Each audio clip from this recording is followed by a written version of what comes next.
So hello, what's up mga ka-lifestyle? This is Marky Lifestyle once again. So for today's video mga ka-lifestyle, para to dun sa mga substitute teacher gaya ko, no? So shout out sa lahat ng mga substitute na bago pa lang nag-struggle na. So share ko sa inyo yung mga experiences ko, then magbibigay na rin ako ng konting ideas or tips kung ano ba yung substitute teacher.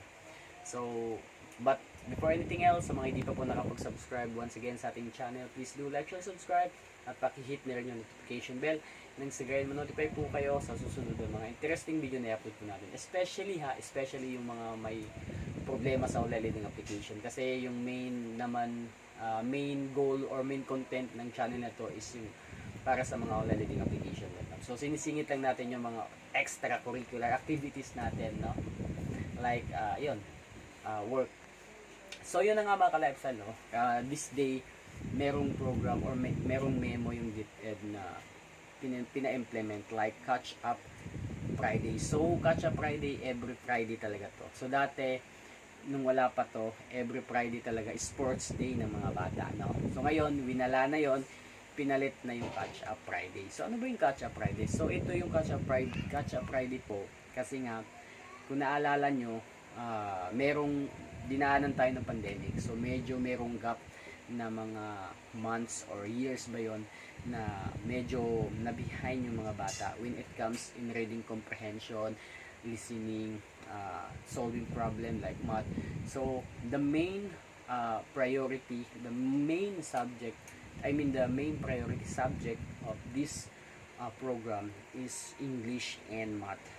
So, sa aking section, dalawa kaming na-assign. Actually, substitute lang ako, pero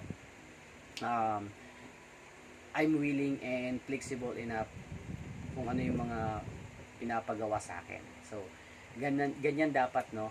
As a substitute teacher, wag po nating ipakita na yun na nga na hindi natin kaya. So, tanggap lang tayo ng tanggap. And then another tips sa mga substitute teacher dyan, shout out na bago kayo umpisa sa school, you have to be communicate or i-communicate nyo yung papalitan nyo para hindi kayo mahirapan, ano. Actually, medyo struggle but very challenging para sa akin, ano, kasi meron akong mga bagay-bagay na sa isip ko, kala ko hindi ko kaya, but then nakaya ko. Like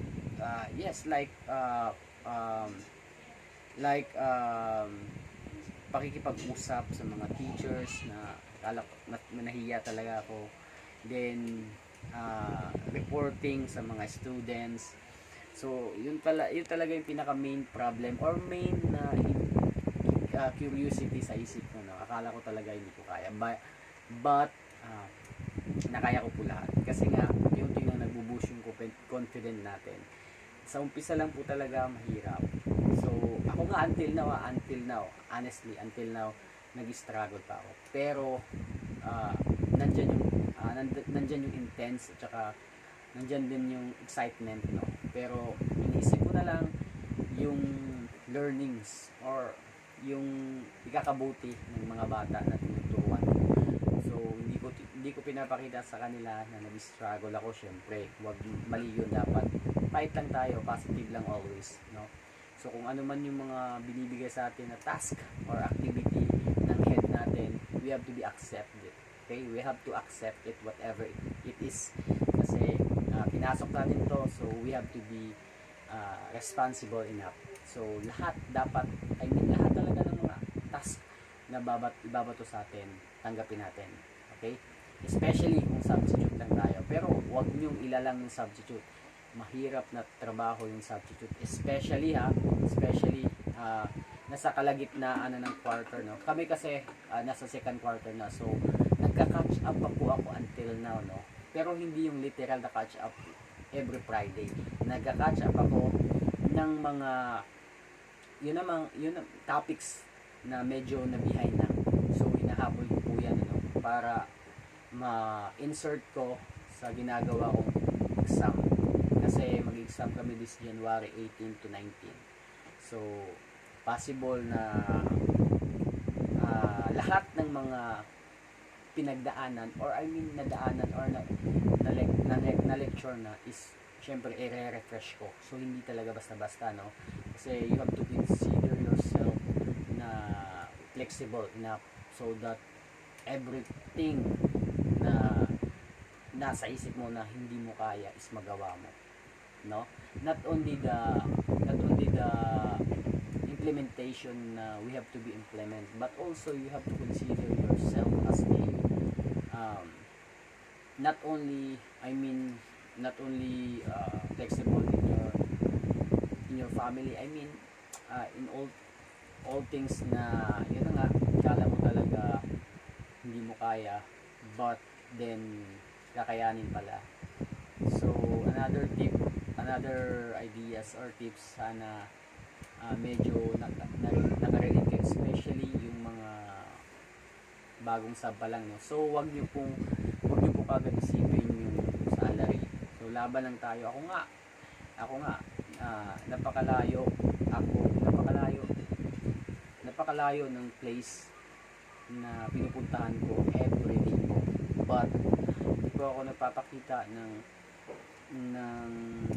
hirap, no, sa mga students. Gusto ko talaga jolly lang always, kasi yun naman talaga yung pinaka main goal ng mga teachers, no.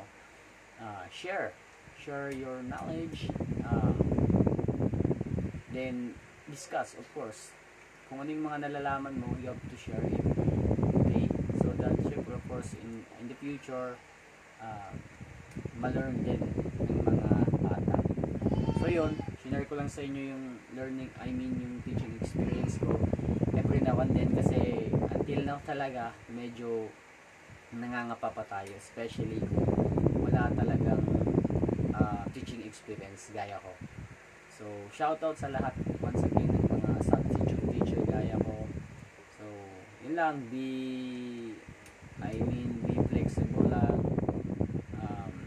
Huwag natin ipakita na nahihirapan tayo, kasi baka malay nyo baka ma-absorb kayo sa school na pinagsasaba natin, diba? So yun lang, pero don't expect too much. Gawin mo lang yung trabaho mo, be polite, huwag malate always. Yun yung mga karaniwang tips, ideas, or yun dapat nating ilagay sa isipan natin kung gusto talaga natin magtagal sa trabaho, sa larangan ng teaching. So marami talaga mga changes, marami mga memo, yung deep ed na dapat aware tayo always, okay? So yun lang mga ka-lifestyle, no, sa lahat po ng mga nag-aabang ng update ng loan apps natin dyan, stay tuned lang kayo, kasi one of this day meron ako mga nasagap na balita, no, about sa latest updates ng Olality application. So yun lang mga ka-lifestyle, no, share ko lang sa inyo na medyo nakakatawa na nakakatuwa. So see you in my next video mga ka-lifestyle, no? So shout out sa lahat ng mga student ko sa Toledo season, ano, sa Pantelo Memorial Pantelo National High School sa Toledo. So shout out sa lahat ng, especially sa advisory ko sa section hopes. Hope pala. So na-shoutout ko na kayo. Be good to me, kasi 3 months lang tayo masasama. See you.